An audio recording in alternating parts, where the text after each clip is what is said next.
Buongiorno a tutti, sono qui nel nuovo episodio con un ospite speciale oggi. Sono con il dottor Claudio Tropiano. Grazie Claudio per essere qui da noi oggi. Grazie a te di questa opportunità e un saluto a tutti quelli che ci ascoltano. Se in Italia si parla di 5 leggi biologiche, è gran parte per tuo merito. E Claudio, dopo essersi laureato inizialmente in giurisprudenza, ha conseguito una seconda laurea in farmacia con specializzazione in tecniche erboristiche. E Esatto. svolge l'attività di saggista, conferenziere e docente, occupandosi anche di enneagramma e di comunicazione non violenta. Mh-mh. Claudio è Trupiano, è l'autore di Grazie dottor Hammer, uno dei libri che ha fatto scoprire al pubblico italiano le scoperte del dottor Hammer, sul legame quindi tra i nostri vissuti e ciò che accade nel nostro corpo, da raffreddore fino alle patologie più importanti. Claudio ha conosciuto personalmente il dottor Hammer, lo ha frequentato e sostenuto anche negli anni più difficili della sua vicenda umana e giudiziaria, e ha potuto attingere direttamente alla fonte di queste conoscenze. Da oltre 20 anni la divulga in tutta Italia con seminari e conferenze. Personalmente il tuo approccio, Claudio, mi ha interessato perché porta la persona in centro, nella propria malattia, nella propria situazione. So che la parola malattia, la parola guarigione potrebbero essere un po' fuorvianti oggi, magari tu ci dirai il perché. Intanto grazie di nuovo Claudio e ben arrivato in Neurobalance. Secondo te perché le persone dovrebbero ascoltare oggi la nostra discussione? Perché è importante? Perché siamo di fronte a una rivoluzione del paradigma diagnostico. Siamo di fronte a qualcosa che veramente può cambiare il modo di intendere la malattia. È una rivoluzione che, faccio una premessa, non siamo di fronte a una terapia alternativa, non ho un farmaco nuovo da dare, da proporre. Abbiamo semplicemente la fortuna di conoscere qualcosa che corrisponde alle cosiddette leggi biologiche, io le chiamo leggi della natura, o meglio leggi divine. Le chiamo così perché sono delle norme che ci sono sempre state, sempre ci saranno. Oggi finalmente c'è stata data la possibilità, grazie al dottor Hammer, di scoprirle. È un po' come Newton non ha inventato la legge di gravità, l'ha scoperta.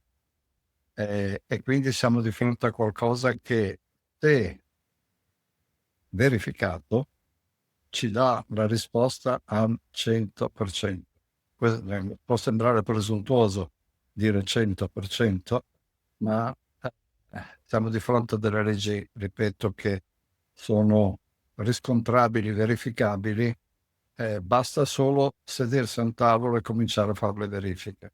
Infatti l'invito che io faccio a chi ci ascolta è: provate a non credere a nulla di quello che vi dico, però cercate di verificare sul campo, e quando vi accorgerete, come ho fatto io insieme a un gruppo di studio di medici e terapeuti da oltre 20 anni, è quanto mai edificante vedere la bellezza del di questa corrispondenza, e soprattutto riscoprire il corpo nella sua perfezione, non solo nella sua perfezione, ma soprattutto nella sua volontà di tenerci in vita il più possibile. Cioè il corpo non fa nulla per farci del male, non ci sono cellule che un giorno si svegliano, diventano cattive e si rivolterebbero contro di noi. Non esistono le malattie autoimmuni.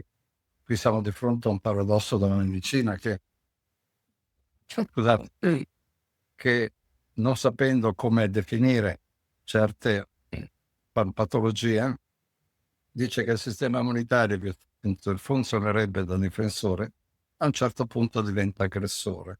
E quindi, alla fine io mi ammalo perché? Mi ammalo perché io ho definito una persona SS, cioè una persona SS è una persona scientificamente sfigata. Tanto più sfigata se si sente dire che la malattia gli sarebbe arrivata da una derivazione genetica ereditaria. Ora, tutto questo, se noi lo ascoltiamo e lo accettiamo pari pari, siamo di fronte veramente a un corpo quanto mai assurdo, stupido e cattivo nei nostri confronti.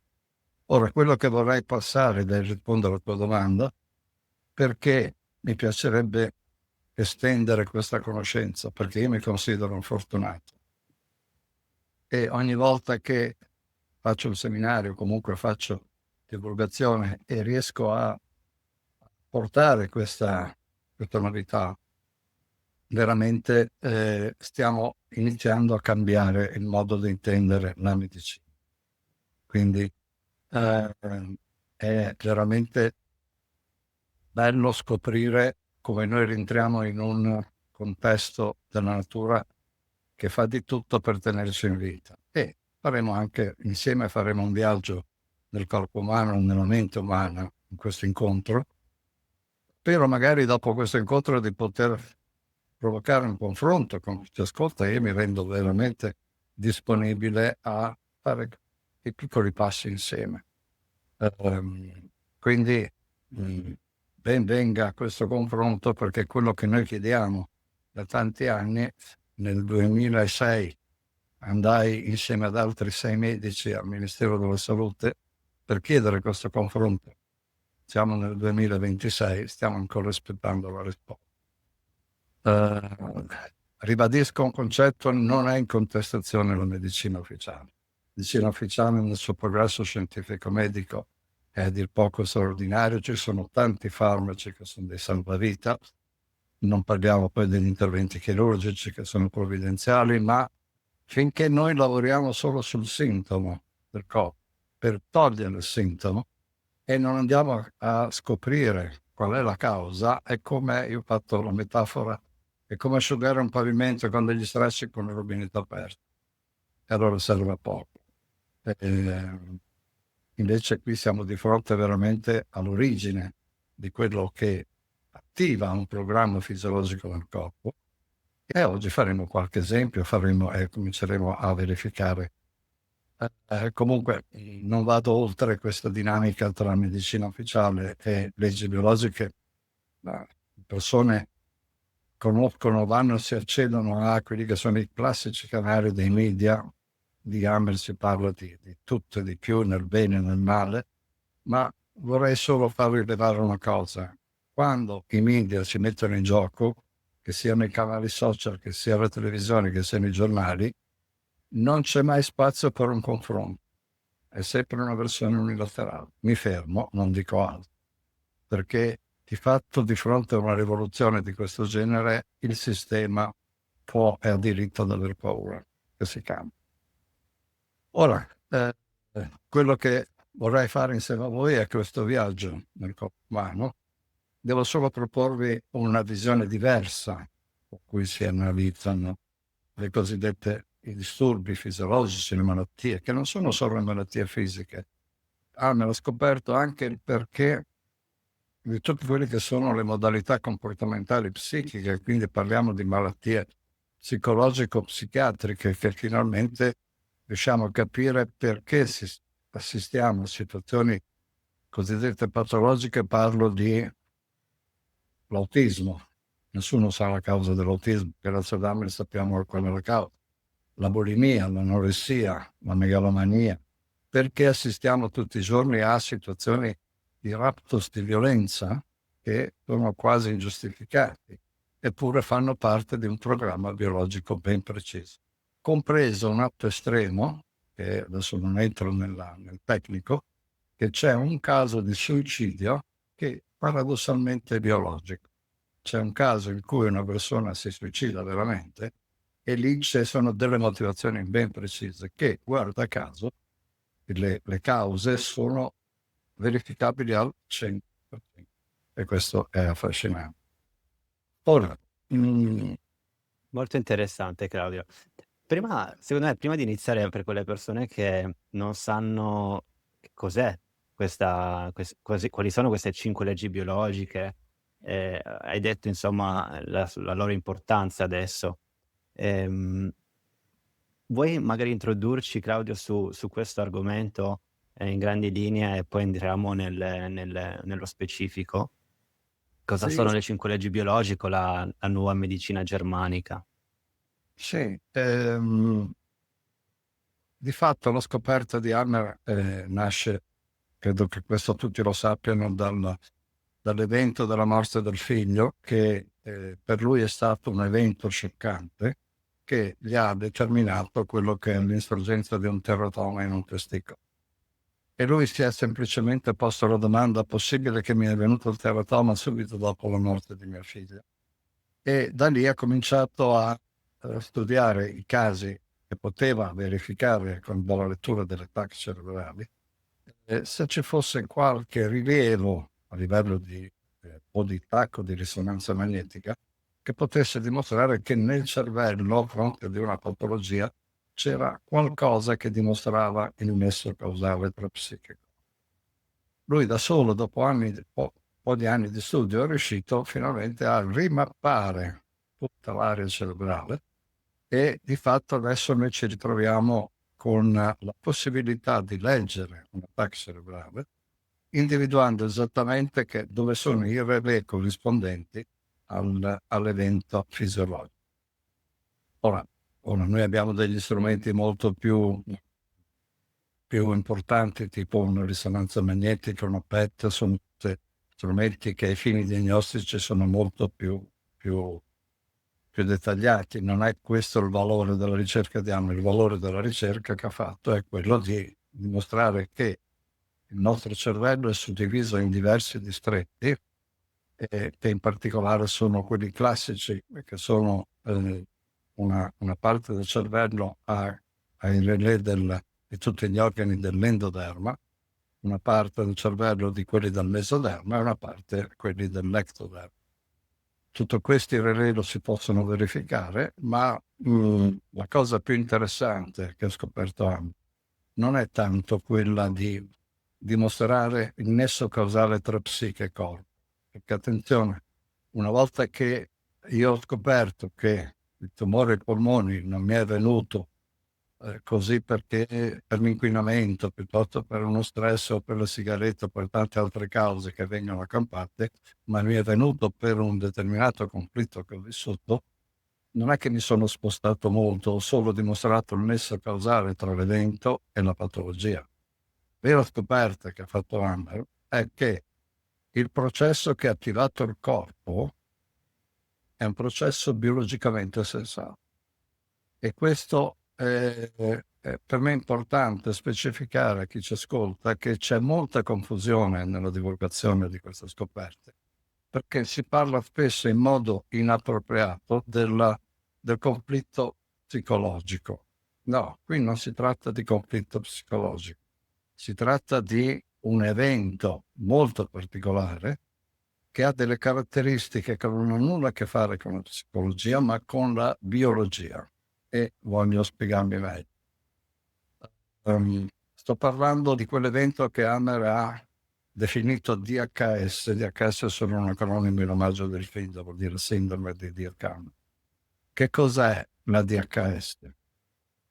Te mi metti una... Sì. Ti mando, infatti. Allora, Vai. mi mandi la... Aspetta, Dimmi quella più avanti. se vuoi vado io. Eccomi qua. Cos'è la DHS? La DHS è un evento che supera le capacità di risposta del soggetto. Quando io ho un evento che non riesco a controllare, che non riesco a gestire, che mi coglie impreparato, da qui viene la definizione di evento inaspettato, avviene una cosa straordinaria. Il corpo interviene lui, attivando un programma biologicamente sensato. Faccio un esempio semplice. Se io devo scalare una montagna e con molta fatica, molto impegno riesco ad arrivare in cima e scendo giù, questa è una situazione direi conflittuale motoria importante, ma non per questo ci viene nulla, saremo un po' stanchi alla fine della nostra gita.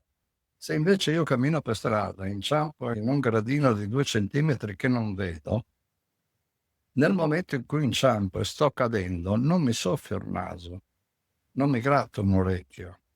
Il corpo, e questo è valido per tutti gli esseri umani, attiva un programma biologico che è quello di utilizzare una strategia per la mia sopravvivenza, quindi potrei stare qui parecchio tempo a dimostrare cosa avviene in quel momento.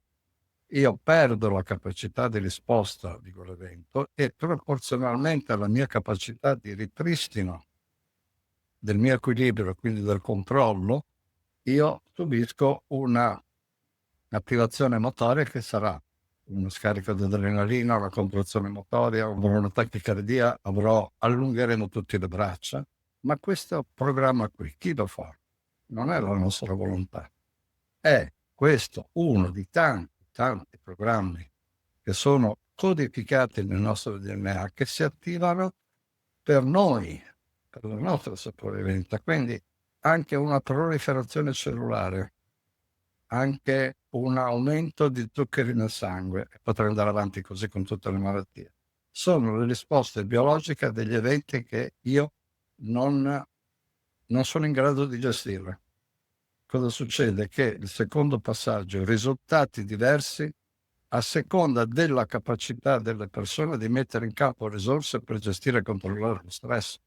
Ecco perché di fronte allo stesso evento ciascuno dispone di strategie o di risorse diverse per cui gestirà quell'evento in modo del tutto personale, e da qui capiamo che se io sono un atleta e inciampo nel gradino non avrò bisogno di una grande difficoltà, di un grande impegno per poter ripristinare quell'equilibrio. Ma se un bambino, una persona anziana cade in quel gradino, l'evento può diventare rovinoso perché è proporzionale alle capacità di risposta. Il tempo, e qui arriviamo a un punto centrale, il tempo per la risoluzione dipende dalla capacità del soggetto di ripristinare il controllo della situazione. Se noi in queste tre affermazioni c'è il nucleo di quello che è la definizione di conflitto biologico, che ha nulla a che fare con lo psicologico. Qui però, se uno sa leggere dietro queste righe, si renderà conto che in questo momento noi siamo chiamati ad assumere la nostra responsabilità, la nostra capacità di gestire i conflitti. Ecco perché io sono costretto a dire che l'articolo 32 della Costituzione contiene un grosso errore. La salute non è un diritto, la salute è un dovere. Il diritto è, se io pago le tasse, il diritto è quello di essere curato, quello sì. Ma rivedendo questa centralità dell'individuo, della persona e non della malattia, io posso e devo assumermi la responsabilità di poter gestire, essere capace, essere abile a risolvere i conflitti in tempo utile. E qui cambia completamente, usciamo dal protocollo, entriamo nella rivalutazione dell'individuo, e per questo che io nel procedere dei miei studi mi sono dato da fare per cercare di capire come possiamo gestire e migliorare la responsabilità di ciascuno di noi. È da qui che è nato l'ultimo libro che ho scritto, che è appunto La biologia rilevata, che nasce da un'osservazione di un altro autore che è Maslow. Se mi metti la piramide, ecco, se voi guardate l'immagine, è la famosa piramide di Maslow, è uscita nei primi anni del Novecento. Questa è la rappresentazione dei bisogni universali, uguali per tutti, che sono una sorta di calata verso il punto di arrivo, che è su in cima, il bisogno di autorealizzazione, che tutti noi, al quale noi tutti siamo tenuti ad osservare e a perseguire. E se voi guardate la primo step, la prima scaletta, sono i bisogni fisiologici, che sono quelli necessari per la sopravvivenza. Il bisogno di sicurezza, il bisogno di appartenenza. Quando Maslow ha scritto questi bisogni, probabilmente non aveva collegato che, se voi li guardate nell'ottica meriana, questi sono i primi 3 foglietti embrionali di Hammer: endoderma, mesoderma, ectoderma. Cioè sono il passaggio evolutivo filogenetico che noi portiamo avanti da milioni di anni.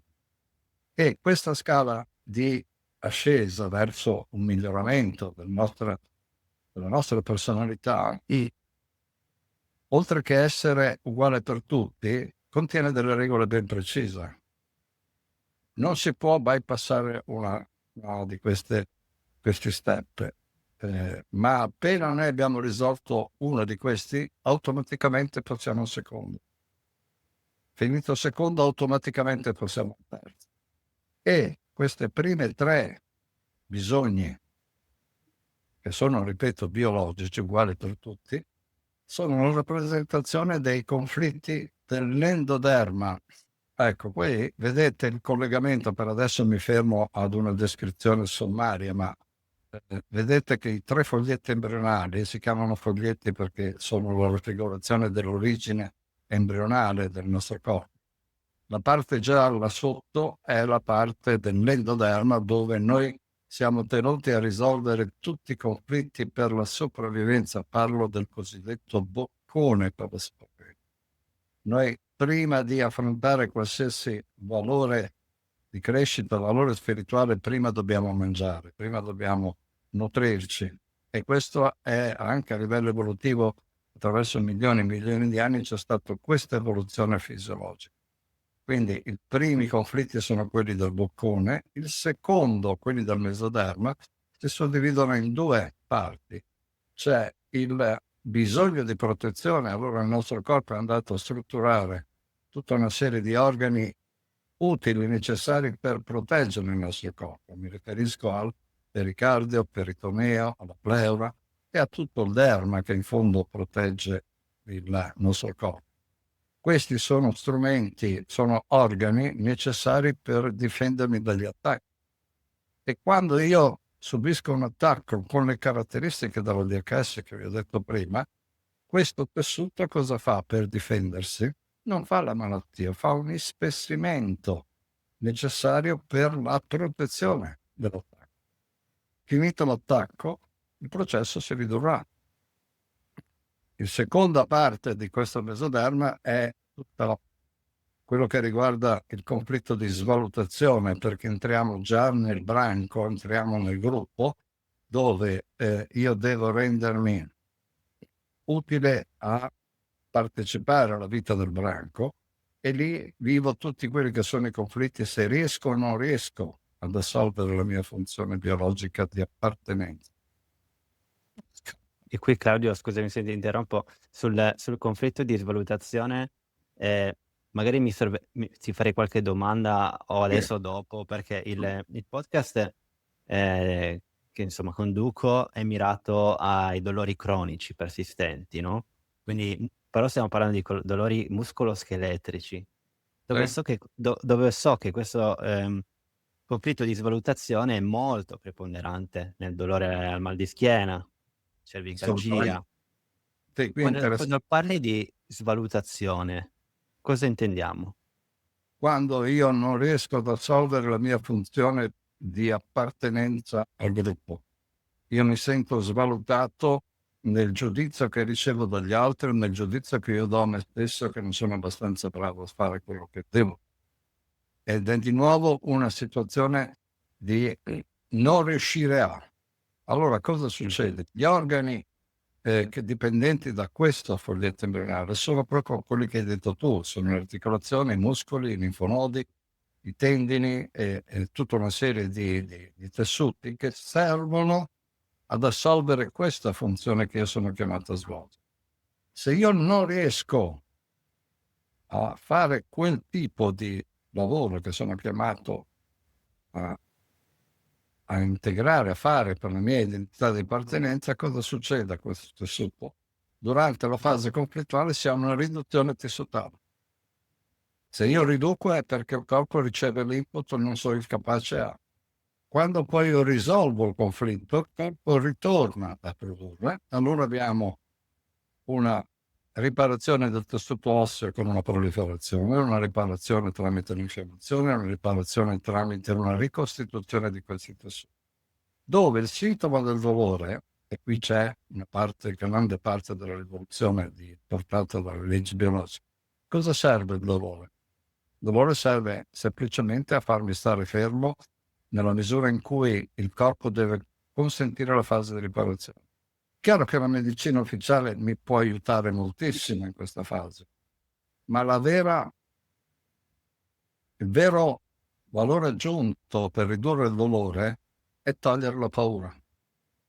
Perché se io ho un osteosarcoma e mi dicono che ho un tumore che mi sta mangiando le ossa, oppure ho una semplice artrosi o un'artrite, sono due ambiti che paradossalmente sono similari come processo fisiologico, ma la paura è quella che mi attiva uno dei conflitti più che ad Hammer stavano molto a cuore, che era il primo conflitto che lui sosteneva che bisogna sempre risolvere, quello che si chiama il conflitto del profugo. Il conflitto del profugo è un conflitto che attiva i tubuli collettori renali.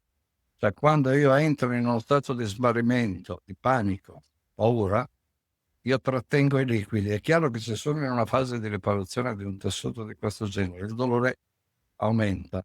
E allora, prima fase per ridurre il dolore è dare consapevolezza al paziente e, salvo, ripeto, aiutarlo con tutti quelli che sono il sostegno farmacologico, soprattutto togliere la paura alla persona. E allora a questo punto i dolori si riducono. Lo vedo molto spesso sulla paura nei miei pazienti quando sanno che in realtà non hanno nulla di grave, soprattutto non è una malattia, e sono tranquilli insomma che la cosa sta procedendo comunque bene perché il sintomo se c'è non è per caso e piano piano anche solo aspettando, poi potremmo anche dire magari il conflitto se è in risoluzione, perché siamo in un conflitto in risoluzione quando c'è il sintomo, bisogna magari solo attendere, no, senza Certo. paura, altrimenti si ritorna nel ciclo precedente, che poi magari adesso ci arriviamo per far vedere quelle 2 fasi, no, del Sì, perché mi stai dando spazio a una osservazione che è molto importante. Non è che con Hammer non si muore, non è che Hammer ti dà la risoluzione dei problemi, Hammer ti fa capire cosa e come avviene un processo. La conoscenza ti porta alla consapevolezza, la consapevolezza ti toglie la paura dell'incognito, del brutto male che ti sta mangiando. Il vero problema per cui spesso si arriva al decesso, la morte, è la recidiva conflittuale. La recidiva conflittuale che cos'è? È quando io non riesco a spostarmi da una situazione conflittuale. Se io continuo a vivere continue svalutazioni, il processo si reitera continuamente. Allora ho osteolisi, riparazione, e da lì non ne vengo più fuori. e diventa cronico in quel caso. E allora lì o la persona, le risorse o la conoscenza o qualcuno che l'aiuta a capire questo. Altrimenti c'è il punto di arrivo che è altrettanto biologico. Se io supero il limite conflittuale, c'è la soluzione che è la morte. Ma la morte ha un senso biologico, vuol dire che non sono stato in grado di risolvere le recidive conflittuali. Interessante. Ti avevo interrotto in questa ultima parte. Il bisogno di appartenenza è uno dei conflitti principali, che purtroppo è uno dei conflitti maggiori di quest'epoca che stiamo vivendo. Io mi riferisco all'identità di appartenenza, cioè quando noi ci sentiamo riconosciuti, capiti, ascoltati nel ruolo che noi facciamo. Se la mia identità di appartenenza viene meno per tanti motivi, io entro in quello che è il conflitto proprio di smarrimento e di svalutazione. E da questa identità di appartenenza si generano moltissime, la maggior parte delle situazioni comportamentali di violenza, di raptus, di rabbia, che fanno parte delle costellazioni schizofreniche. Ma questo è un capitolo meraviglioso che riguarda la parte che è psichiatrica. Però se io riesco a trovare la mia identità di appartenenza, attenzione, c'è il rischio che io mi fermi a questo stadio. Io ho tracciato questa linea orizzontale per dire che spesso le persone, quando riconoscono di appartenere, vuoi per un ruolo, vuoi per una divisa, vuoi per aver abbracciato un partito politico, vuoi perché una religione, cioè quando si fermano a sentirsi riconosciuti in un ambito ristretto dove loro si sentono ascoltati e capiti, non abbiamo raggiunto la libertà dell'individuo, perché c'è il rischio della dipendenza. Se io dipendo da qualche sistema di appartenenza, è chiaro che se perdo quell'appartenenza mi rimane il vuoto, il deserto. Ecco perché in questo ambito si inserisce la conoscenza dello studio dell'enneagramma. L'enneagramma è uno studio antichissimo che risale alla tradizione Sufi e è stato portato solo nei primi anni del Novecento, è stato scoperto e divulgato prima da Gurdjieff e poi da degli psichiatri del Sud America. Che cos'è l'enneagramma? È forse uno degli studi che più meglio individuano le diverse modalità comportamentali delle persone. Queste modalità comportamentali, anche queste hanno la loro matrice biologica. Perché? E questo è quello che accomuna l'enneagramma alle leggi biologiche. Quando noi veniamo al mondo, pochi lo sanno, ma il bambino, dopo che ha fatto la pappa, la cacca alla nanna, cosa fa? Hai fatto la pappa, hai fatto la cacca, hai fatto la nanna. Cosa fa il bambino? Ride. Domanda, ma che c'è da ridere? E quel bambino ride perché noi veniamo al mondo come esseri felici. Siamo essenza pura d'amore. E se il bambino viene accudito, viene amato, continua questa modalità di essenza pura d'amore. Ahimè, non dura molto perché dopo 7-8 mesi circa, dipende un po' da dove va a finire il bambino si rende conto che dice qui c'è poco da ridere. E allora cosa fa? Di fronte a situazioni di violenza, di aggressione, di quello che purtroppo è la matrice della violenza, che è la vecchia struttura della famiglia, così come ce la portiamo dietro da sempre. Ma se io vengo al mondo e mi trovo in una situazione di difficoltà, e questo avviene all'incirca verso il primo anno di vita, cosa fa il bambino? Va a tingere biologicamente dalle due modalità che sono quelle che tutti noi adottiamo: attacco-fuga. Questo attacco-fuga sono due risposte che noi ci portiamo dietro da sempre. E allora questo genera quelle due categorie di persone che Jung definiva introversi ed estroversi. Gli introversi sono quelli che tendono a chiudersi, a fuggire. Gli estroversi sono quelli che si aprono e sono in prima fila. Ma entrambe queste situazioni sono strategie che poi si riflettono nei 9 enneatipi, che sono appunto le categorie dello studio dell'enneagramma. Però queste sono strategie, non siamo noi. Sono maschere che noi utilizziamo sempre per sopravvivere. Ma se noi andiamo a vedere le due modalità, introversione ed estroversione, sono due strategie molto violente. Nella prima faccio violenza a me stesso, nella seconda mi difendo attaccato. E siamo ancora molto lontani dalla libertà dell'individuo. Però finalmente adesso noi capiamo perché a fronte di ogni eneatipo ci sono dei riflessi che ci fanno capire perché certe persone hanno sempre quelle stesse malattie. Se io prendo il tipo 1, che è un tipo perfezionista, quello che le cose le fa bene, se no non le fa, una persona molto rigorosa, sono quelle persone che se gli chiedi loro se il mondo fosse fatto da persone tutte come te, andrebbe meglio. Beh, certo che andrebbe meglio se fosse tutti come te. Ahimè, quando poi gli fai capire che purtroppo il mondo non è fatto da persone tutte come loro, questo rigore, eccesso di rigore, che peraltro li trasforma in ottimi imprenditori, in ottimi leader, ottimi capobranco, rischia di diventare un boomerang, perché loro ogni volta che qualcosa non funziona come dicono loro, che cosa attivano? Le vie biliari. Oppure il troppo rigore attivano modalità motorie, ecco perché sclerosi, Parkinson, SLA, tutte queste malattie motorie spesso sono appannaggio di questa tipologia di persone. Ma se io riesco a capire la mia maschera, che non sono io, ma è solo una strategia di difesa, lì posso cominciare a cambiare. Sì, Questo, vai Claudio, poi ti faccio la domanda. cioè, se io conosco l'enneagramma, tanto conosco me stesso, poi riesco a conoscere chi ho vicino a me e allora comincio a capire che forse i miei bisogni sono diversi da quelli dell'altro.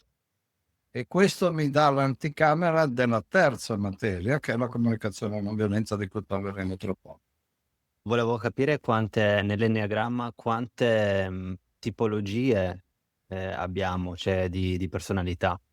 Sì. Allora, lo studio è integrato tra enneagramma e leggi biologiche, che è lo studio che ho fatto nell'ultimo libro, che è un po' diverso, cioè non ho cambiato nulla di quello che sono i canoni di insegnamento dell'enneagramma, quello classico.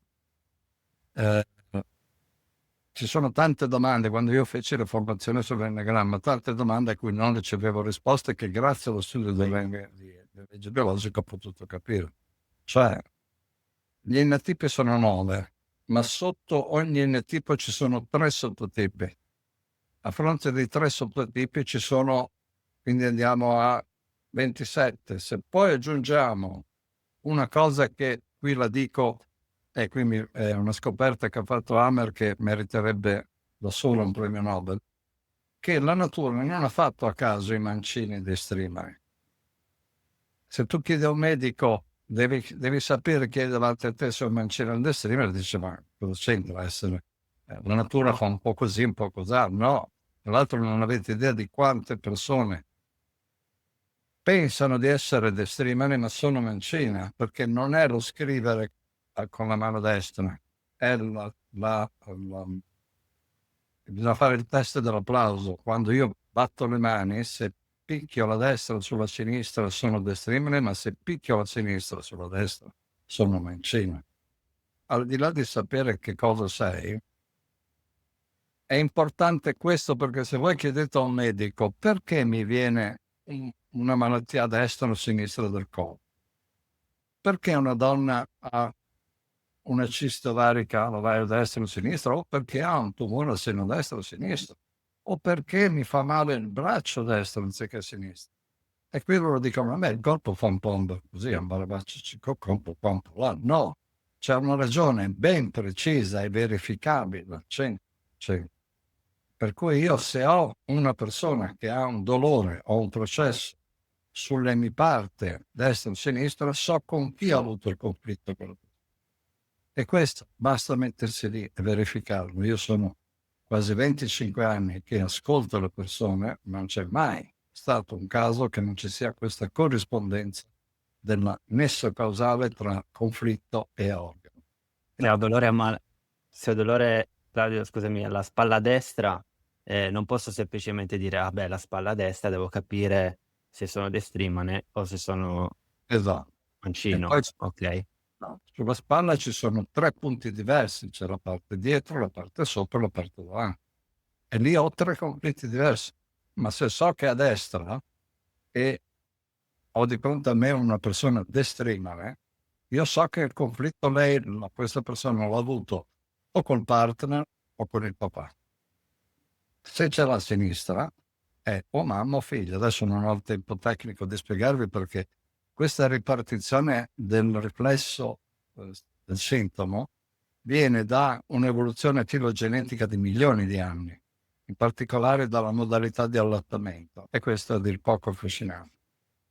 Lo trovo molto utile nelle fasi di diagnosi soprattutto, Sì. no, del dire: "Okay, il dolore è cronico", magari si arriva a capire il conflitto, okay, o chi è inerente in questo conflitto, se è il padre o se è il maschio o la donna in casa, e lì dire: "Okay, ho questa consapevolezza, cosa ne faccio di questa consapevolezza?"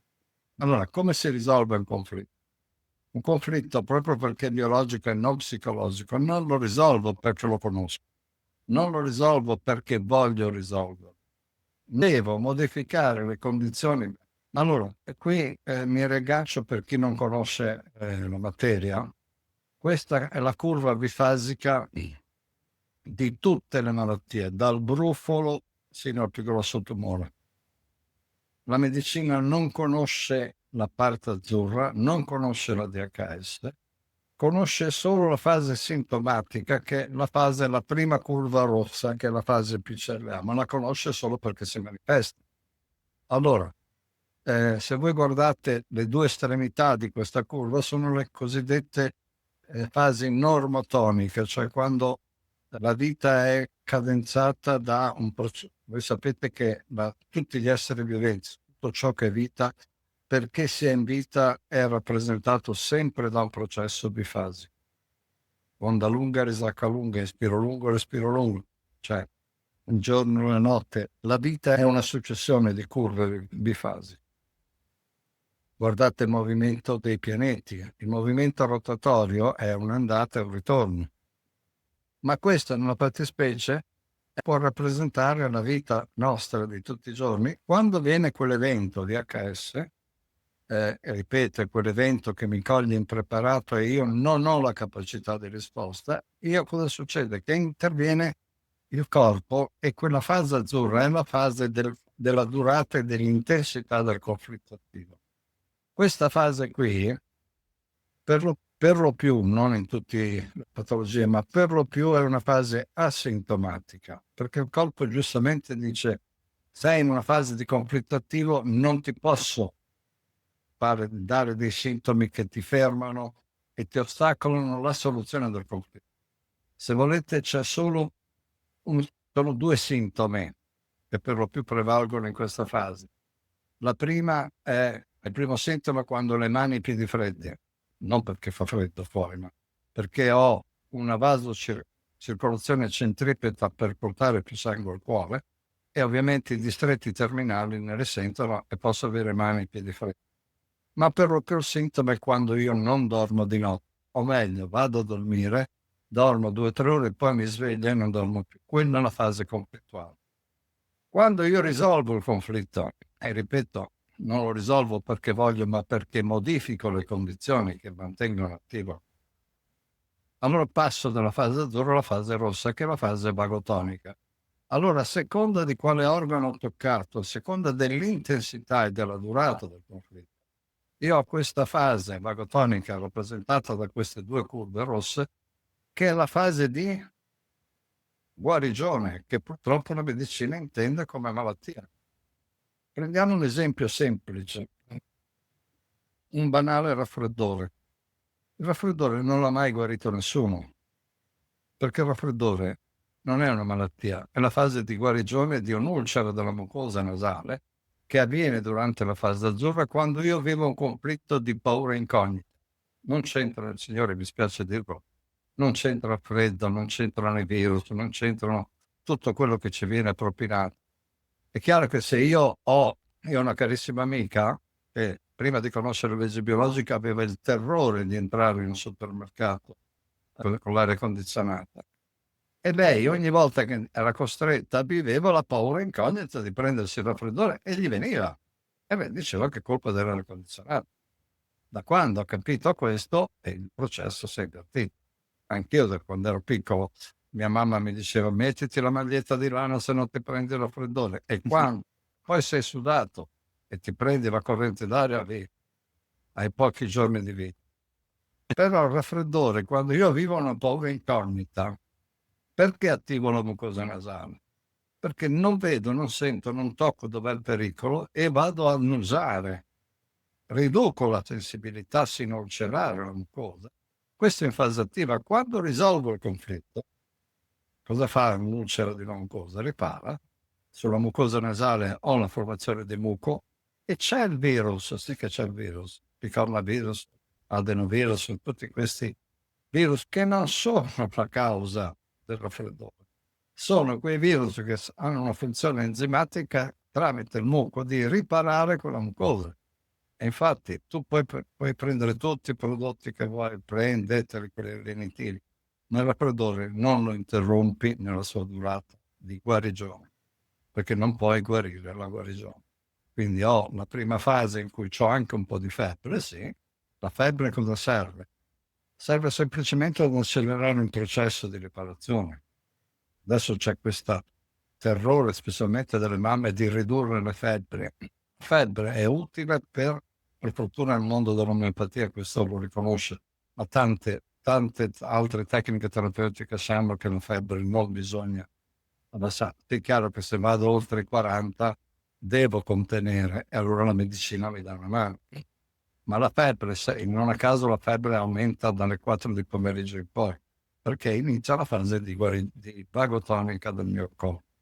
Quindi quella, la fase di guarigione, dura quello che deve durare, per arrivare poi alla fase della PCRB, che vuol dire post-conflitto lisi B, che è la fase che mi porterà all'equilibrio. Do solo un accenno a quella E, quel ritorno di quella curva in quella zona blu scuro, è la crisi epilettoide, un termine che la medicina non conosce. È la fase di, lasciatemi dire, di tentativo del corpo di riportarci nella fase di normalità per vedere se siamo già in grado di ripristinare. È una cosa che hanno scoperto in modo empirico, ma le crisi epilettoide sono tutti quei fenomeni che avvengono per lo più di notte, e per cui abbiamo l'apnea notturna, abbiamo l'infarto, abbiamo le crisi epilettiche, sono tutte quelle situazioni di ripristino. Vi faccio un esempio più semplice. Il bruxismo cos'è? È mordere di notte. Che cosa devi mordere? Chi ha il bruxismo, specialmente i bambini, ma anche gli adulti, è una crisi epilettoide, quella curva blu, che capita solo alle persone che di giorno non sono riuscite a mordere qualcosa. Sono rimasto bloccato nel mio tentativo di mordere, ho un blocco motorio, vado a letto, mi rilascio, vado in vagotomia e quella crisi epilettoide finisco di mordere quella persona. E guardate, è sempre così.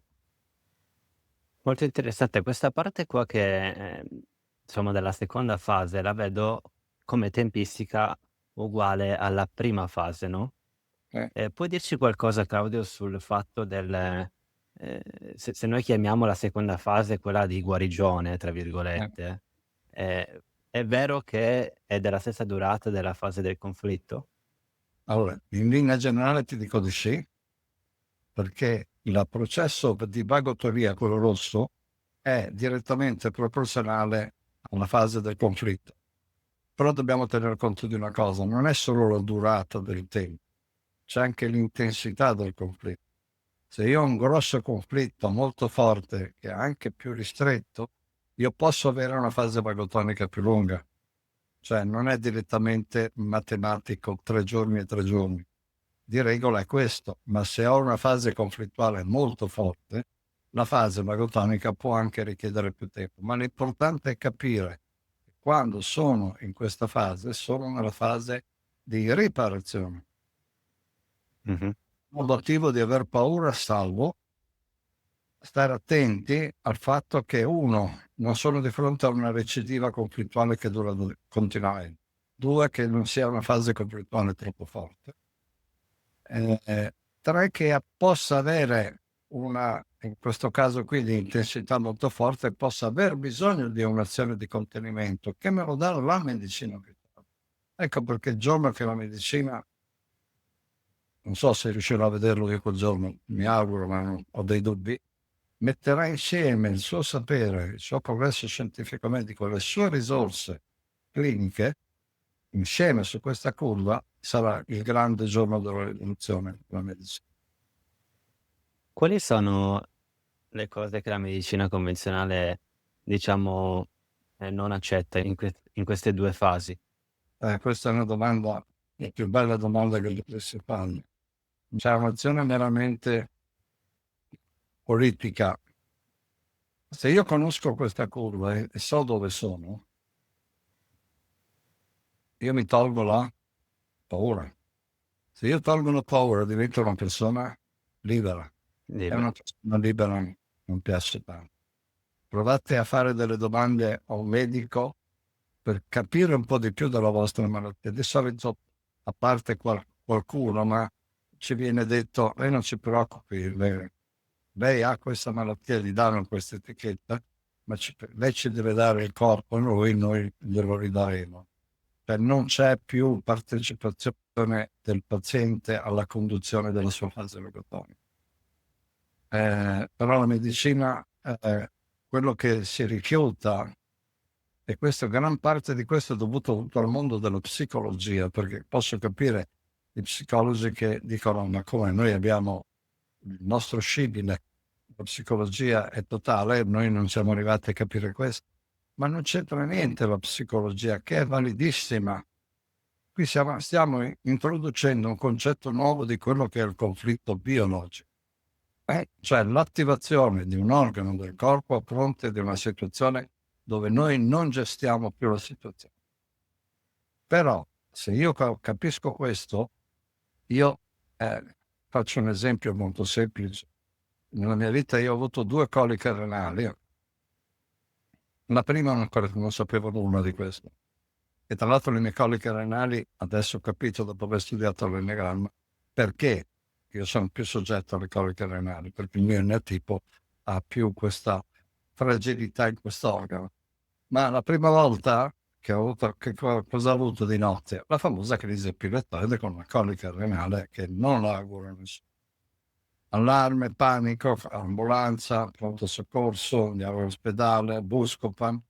E io ho vissuto veramente un momento di paura, ma non conoscevo nulla. La seconda volta che conoscevo invece che questa crisi epilettoide era che cosa? La risoluzione di un conflitto di non riuscire a marcare il mio territorio. Ho avuto la colica renale, mi alzo di notte, erano le solite le 2 le 3, la mia compagna si sveglia, mi dice: cosa c'è? E c'ho una colica renale. Lei ha detto: hai risolto il conflitto con quello là, si è girato dall'altra parte e cosa ho fatto? Mi sono messo il rene sul calorifero e ho aspettato che il processo andasse a termine, e poi, per carità, il mio lavoro doveva essere quello di gestire la situazione conflittuale e poi magari anche aiutarmi con un antispasmodico, per carità, ma è diverso l'atteggiamento di chi sa da chi non sa. E io Perché tu hai avuto molta meno paura sì, in quel perché momento. questo è il vero valore aggiunto, perché Hammer fa paura perché toglie la paura. Poi è chiaro che nel mondo dei media ogni tanto si sente dire: quella persona è morta perché ha seguito Hammer. E dico: no, se voi leggete le notizie che danno sono tutte false. Cioè veramente, io gli ultimi casi che sono stati portati alla cronaca, parte conoscevo, sono riportate notizie che non corrispondenti al vero, ma non c'è nessuno che gli dà la possibilità di contraddittorio. Come se non morissero in realtà già molti milioni di persone con la medicina convenzionale. Questo no, Sì, questo però va bene, è accettato. io potrei, la risposta sarebbe facile: tutti i giorni in Italia muoiono 600 persone al giorno. Non per questo vanno tutti quanti sui giornali perché è morto di tumore, ma non è questo il modo di difendersi. Il modo di difendersi è: sì, si muore anche con Hammer. Se tu non esci dal conflitto e sei continuamente in recidiva, tu rischi di morire senz'altro. Ma allora è lì che ci vorrà un giorno una medicina umana che abbandoni il protocollo. L'errore della medicina è usare il protocollo abbandonando l'individuo. Cioè, esistono non gli individui col diabete, esiste il diabete attaccato agli individui. E ti curano il diabete senza sapere la causa del diabete, che è abbastanza facile. Qui arriviamo all'ultimo capitolo, che è, diciamo, una scoperta che ho fatto abbastanza di recente, perché sono solo 10 anni che seguo la comunicazione non violenta. Quando ho incontrato gli insegnamenti di Marshall Rosenberg, subito ho pensato: ma questa sarà una solita tecnica verbale tipo coach, tipo PNL, che bisogna parlare bene. No, qui mi sono trovato veramente a un'altra materia biologica, perché la CNV, insegnata da Marshall Rosenberg, lui ha scoperto che noi ce l'abbiamo innata dentro di noi. E perché è importante conoscere? Perché se voi andate come ho fatto, quasi tutti i conflitti, ma l'80-90% dei conflitti nascono da azioni, da 2 situazioni: da una situazione di paura e una di violenza. E queste due situazioni qui sono quelle che, se tu non ti sposti dal panico e dalla violenza, il cimitero si avvicina. Perché come faccio però a risolvere le continue situazioni di violenza che guardiamo tutti i giorni sui televisione, sui giornali? Non sto parlando delle guerre che sono l'apice di una modalità aggressiva, sto parlando della violenza, quella quotidiana, quella che viviamo in famiglia, quella che noi perpetriamo nei confronti dei nostri figli, quello che viene propinato dalle scuole, che è un sistema molto violento, perché è basato tutto sul giudizio, è giusto o sbagliato. Se è giusto c'è il premio, se è sbagliato ti punisco. E invece c'è una nuova modalità che è questo, la comunicazione non violenta sta dilagando nel mondo. Marshall Rosenberg era venuto in Italia un po' di anni fa, ma non era stato minimamente considerato. Adesso invece è arrivato il momento in cui tante persone si stanno rivolgendo a questa materia. Ecco perché nel programma di formazione che io tengo metto le 3 materie e, usando una sorta di metafora, uso dire le 5 leggi mi dicono come funziona il motore di una macchina. L'enneagramma mi fa capire perché io ho 500, tu hai la Mercedes, tu c'hai un'altra macchina. La CNV mi insegna a guidare la macchina. E allora con la comunicazione non violenta io vado a risolvere le situazioni di contrasto dove non c'è più il giusto o lo sbagliato, ma c'è la connessione empatica con il mio interlocutore. E se riesco a stabilire una connessione empatica con il mio interlocutore, i problemi si risolvono. Puoi farmi un esempio, Claudio, riguardo a come si adopera la comunicazione non violenta? Magari su Sì. un caso studio che magari hai già visto. No, qui ormai è affascinante vedere come tutte le persone che hanno potuto fare questi corsi di formazione ricevo, specialmente dalle mamme, delle mail che mi dicono finalmente adesso riesco a dialogare con me. O finalmente ho tanti insegnanti che conoscono la CNV e poi vorrebbero portarla nelle scuole, ma viene vietata perché abolisce i voti, abolisce il giudizio, abolisce il castigo. Però per fare un esempio, partiamo pure dall'osservazione originaria di Rosenberg. Lui si è accorto che noi commettiamo l'errore di sedersi di fronte al nostro interlocutore dicendo io ho ragione, tu hai torto. E l'altro dice no, io ho ragione, tu hai torto. E se continuiamo così, io ho ragione, tu hai torto, reciproco, il clima si scalda e si sale sino al punto in cui la comunicazione si interrompe. Allora come si fa? Non si tratta di accampare le mie ragioni, ma si tratta di, primo, mettermi in una posizione di ascolto dell'altro e ascoltare i suoi bisogni. Dopodiché, dopo che lui si è sentito riconosciuto, capito, ascoltato, allora è lì che gli chiedo a lui, hai voglia di ascoltare quella che è la mia posizione? Cioè c'è una connessione di reciproco ascolto dove l'altro, o meglio tutte e due, ascoltiamo i bisogni reciproci. Per esempio ti do una cosa che invito tutti quanti a fare. Provate a non dire più no ad una persona, a un bambino, al vostro compagno o compagna. Questa è una provocazione. Facciamo un esempio di te, Alessio. Dimmi una cosa che tu vorresti fare con me. Ma cosa sei? Prendiamo un gelato stasera, Claudio. Adesso non ce ne voglia, no. Basta, chiuso lì. Ci avrò le mie ragioni, ma tu come ti arriva a questo non secco? Mi arriva come non c'è possibilità, non ci posso arrivare, è così, Ok. sono obbligato. Prova a farmi una domanda. Prendiamo un gelato stasera, Claudio? Oh, che bello Alessio, vorresti che venissi con te a prendere un gelato? Sì.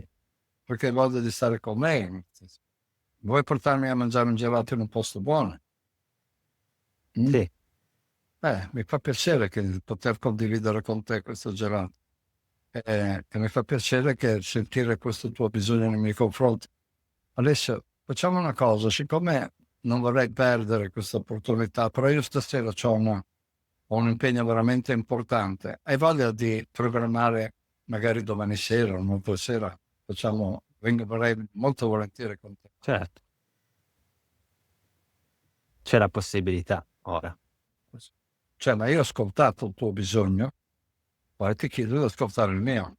Detto così può essere un po' riduttivo, però la, la cosa Ah no, affascinante, chiaro, chiaro. la cosa affascinante è che c'è passato a Roswell, che dobbiamo annullare ogni forma di giudizio e passare a una forma di osservazione. L'ultimo esempio che ti passo. Immaginate, lo rivolgo a tutti quelli che ci ascoltano, immaginate che al mattino state andando a lavorare, siete in ritardo e dovete assolutamente recuperare. Quello davanti a voi va a 20 all'ora.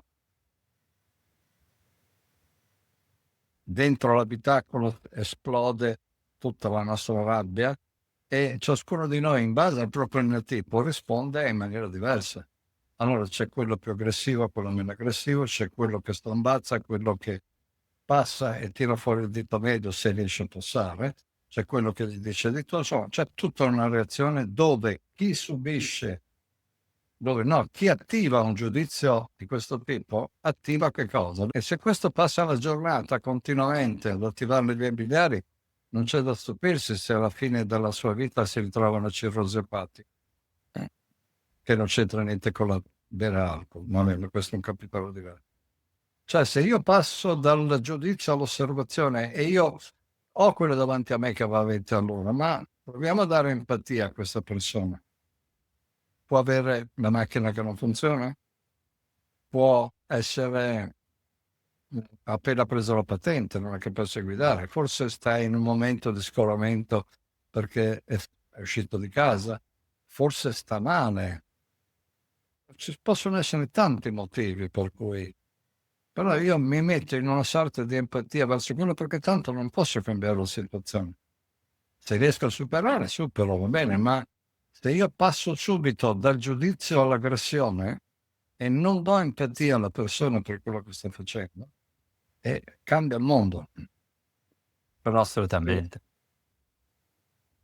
No, è veramente un tool, uno strumento credo da mettere a disposizione di tutti perché come quello che ci hai detto dell'enneagramma, come quello che ci hai detto delle 5 leggi biologiche, una volta che noi abbiamo consapevolezza di questi strumenti, ci cambiano la vita. Personalmente da terapista, il sapere di quella fase, delle 2 fasi, conflittuale e quella, non conflittuale, mi ha aperto veramente un mondo, perché finalmente, l'avevo già anche, capito negli ultimi anni che non si devono, per forza fare chissà che cosa per avere una remissione del dolore cronico, ma non appunto però è importante togliere la paura, lasciare il tempo che il conflitto sia capito almeno e a quel punto poi le cose si risolvono anche in modo spontaneo, no, assolutamente. Sì, sì, però ma questo non viene detto dai fisiatri, dall'ortopedico, dal reumatologo, no, questo è importante portarlo all'occhio di tutti. Claudio, tu stai facendo un lavoro enorme, hai fatto un lavoro enorme e adesso lasciamo alle persone, ai pazienti, alle persone comuni decidere cosa fare. no, io mi rendo Ci sta. volentieri disponibile se sarà anche l'occasione per un confronto con chi ci ascolta, per condividere. Non ho la pretesa di cambiare il mondo da solo, ma è arrivato il momento che ciascuno di noi deve portare il suo piccolo contributo a questa nuova visione del corpo umano che non è stupido, che non fa le malattie tumori, non fa nulla di cattivo, di maligno. Grazie di quest'ultima slide. Chi vuole sapere di più sulle 3 materie sul canale Telegram, il canale Biologia Rivelata, trova un link con tutti i contenuti di queste 3 materie e del perché le ho messe in sinergia tra di loro. C'è anche il mio numero di telefono per se uno ha bisogno, ma c'è anche un link dove trovate le attività che io svolgo. Bene, io adesso ti sono veramente grato di questa opportunità. Abbiamo solo gettato un sassolino allo stagno, c'è tanta roba dietro tutte queste rivoluzioni. Ah, avremmo potuto fare 2 ore sicuramente, di podcast, ma a questo punto, visto che è una materia abbastanza lunga, lasciamo che le persone, insomma, commentino. Mettete dei commenti, insomma delle domande che magari volete fare a Claudio, e a quel punto, una volta che le abbiamo viste, potremmo magari rifare una diretta e rispondervi direttamente in diretta. Intanto lascio anche il link dei libri di Claudio, che non l'avete ancora visto su quella ultima slide. Che dire, leggete, iniziate a capire che queste non sono solo, e questo è importante dirlo, non è pseudoscienza, come magari Google potrebbe dirvi, ma è qualcosa che è stato studiato da tantissimo tempo. Se non è all'occhio di tutti è per una questione principalmente, di potere monetaria. Poi ognuno si fa le sue riflessioni. Se volete poi interagire, scrivete a Claudio, scrivete a me, oppure mettete un commento e vediamo se riusciamo a fare una seconda puntata. La ciliegina sulla torta, perché è un fatto Sì. appena accaduto. Per il mio carissimo amico ha interrogato l'intelligenza artificiale sulle leggi biologiche. L'intelligenza ha risposto: sono leggi scientificamente comprovabili, perfette, sono la verità nel mondo della Ah, medicina, ma wa non si possono ancora applicare perché la gente non è ancora pronta a destrutturare il suo modo di delegare le sue. wow, wow, che intelligenza artificiale era quella, te la No, ricordi? glielo chiederò, se vuoi ti mando le 3 Sì, pagine che volentieri. mostrano, ma che l'intelligenza, attingendo da tutto, da dove per attingere lo sa lei, ha dimostrato che è una verifica assolutamente scientifica. Va bene, La possiamo valutare ognuno di noi su se stesso principalmente, poi vediamo cosa bene. succederà nel futuro. Grazie Claudio, grazie a tutti per essere stati qua. A presto. A presto, ciao.